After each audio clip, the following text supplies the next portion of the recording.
Ningon ko na sa John 14:6. Jesus said, I am the way, the truth, and the life. Walay makaadto sa amahan kung dili pinaagi kaniya. Amen? Amen.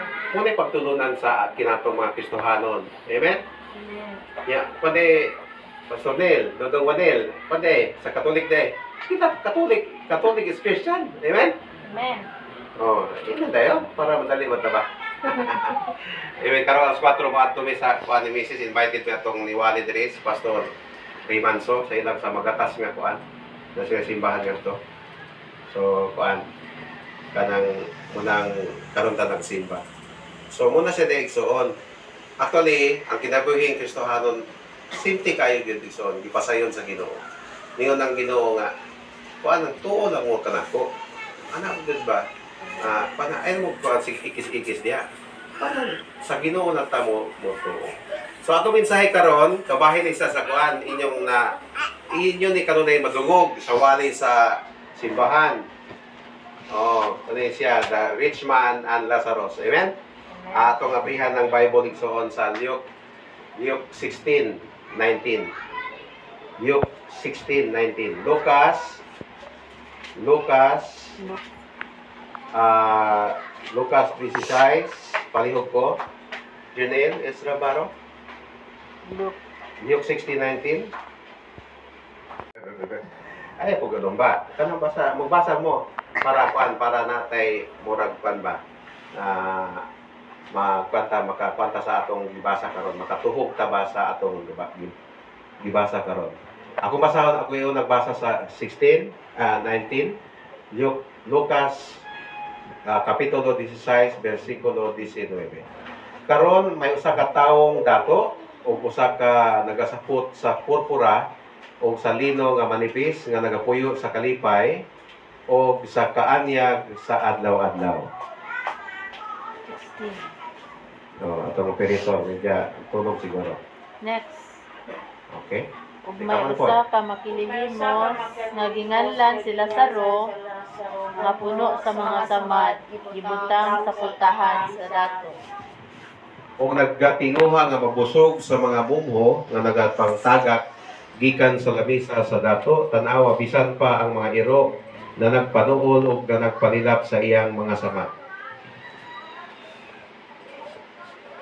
Ug nahitabo nga namatay ang makililimos ug siya gidala sa mga manununda ngadto sa sabakan ni Abraham. Ug ang dato usab namatay ug gilubong. Amen. Ug dito sa hadis, giyahat niya ang iyang mga mata sanglit nagaanto sa mga kasakit ug nagalantaw kang Abraham sa halayo ug kang Lazaro sa iyang sabakan. Ug siya nisinggit ug miingon, Amahan nga Abraham, kaluyi ako ug subua si Lazaro aron ituslo ang iyang tudlo sa tubig ug pabugnawan niya ang akong dila kay aniya ako sa kasakit niining siga.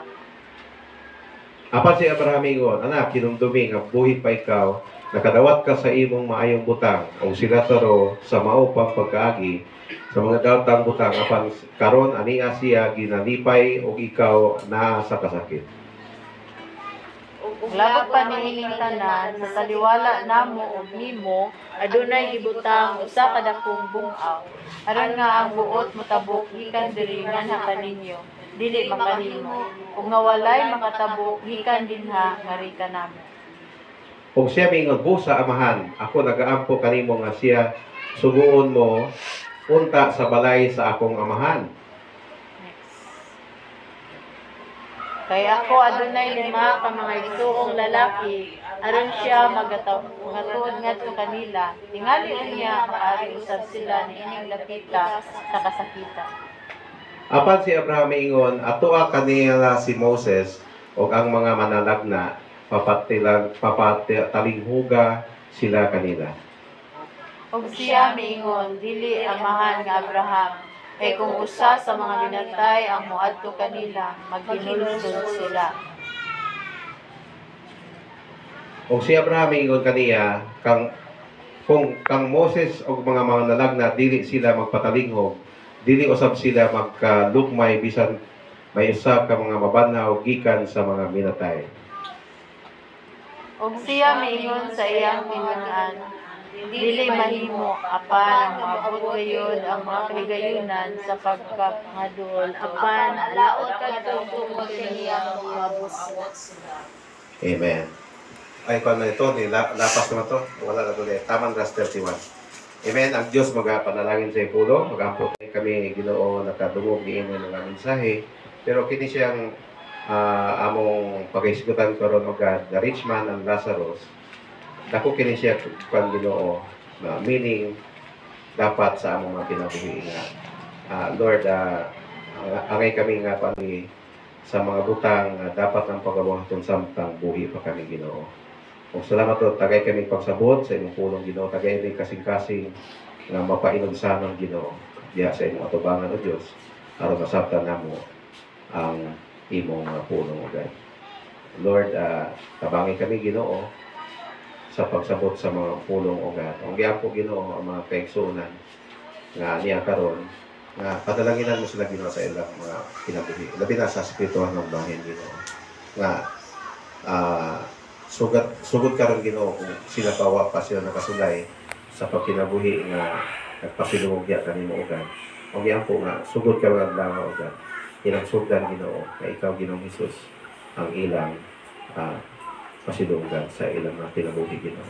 Kung kabalo ko Ginoo, imong i-secure, imong isigurado Ginoo ang among padulungan ngadto sa langit tungod kay kami man nagatuo diha kanimo Ginoo. Ug sa pangbuhi pa kami Ginoo, magkapanalangin ka sa tagsa-tagsa ka na mo Ginoo.